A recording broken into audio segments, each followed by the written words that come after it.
Got lots of well, got lots of timber to burn. Storm timber, stuff that's blown over. Old bits of slab wood, bits of bark. Some pallets. So yeah, tidying up. I want all these to be above the fire, so it's getting them in the right place. I'd like them to catch the pieces of elm, the thin bits of wood up there. This is the posts are green timber, so hopefully they won't catch. But it's, who knows? We'll see.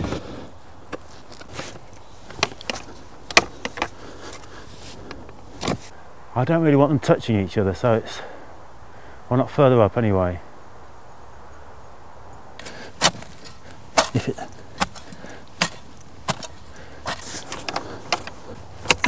the funny faces that we're going to burn, that's about a day, and then building this is about 2 days.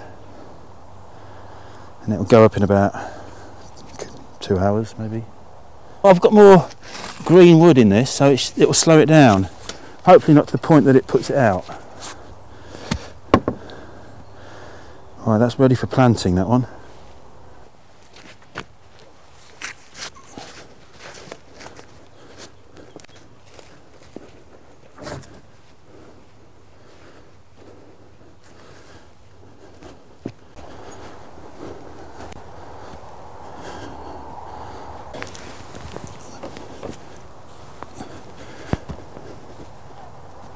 No more, Angie, thanks.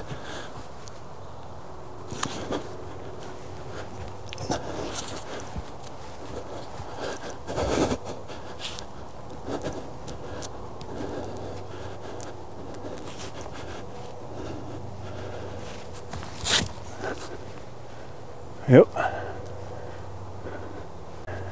So I'm manoeuvring it through the ones that were already there into the gap. And then twisting it. Ha!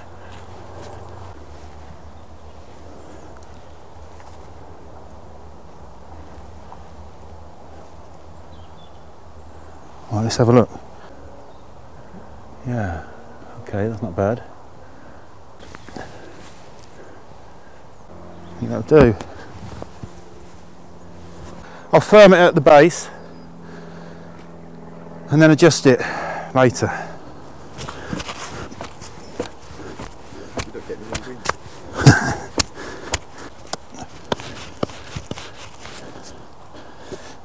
Because what happens, the fire just collapses in on itself, and the carvings that I've done are out of dry timber, and I'm trying to stop them from falling over too soon. So if I attach them to the stakes, which is green timber and wet, hopefully they'll stay upright for longer.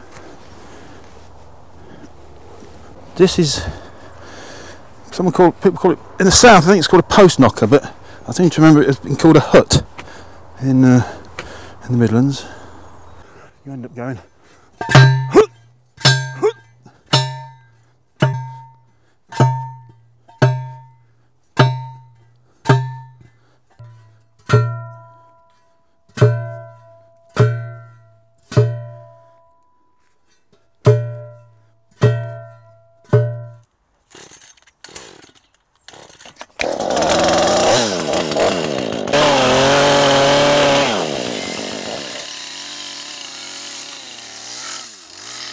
I mean, I have built them without pallets, but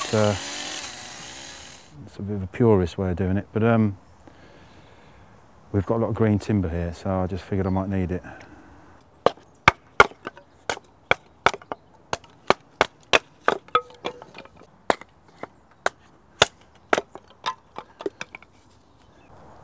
So I'm looking at it, I'm thinking it's a bit one-dimensional. Should maybe have the banners, because I guess people are going to be here. And at the front there, the wind's coming from the southwest, though, won't be behind it. But I should be able to adjust it when I put the the rest of it together. So if it's blowing from the northeast, I'll light it on this side, and if it's blowing from the southwest, obviously the other side. I started carving with a guy called Pete Stockmans after when I finished school. He was a wood carver, and yeah, he just let me use his space and his tools, and I got into it really, got into three-dimensional form, and then went to college and worked mainly with metal to start off with, and then we had a big hurricane in '87, and there was loads of material around. There was a wood, so I bought a chainsaw, and yeah, I've stuck with wood since really. It's a slab wood from a mobile sawmill.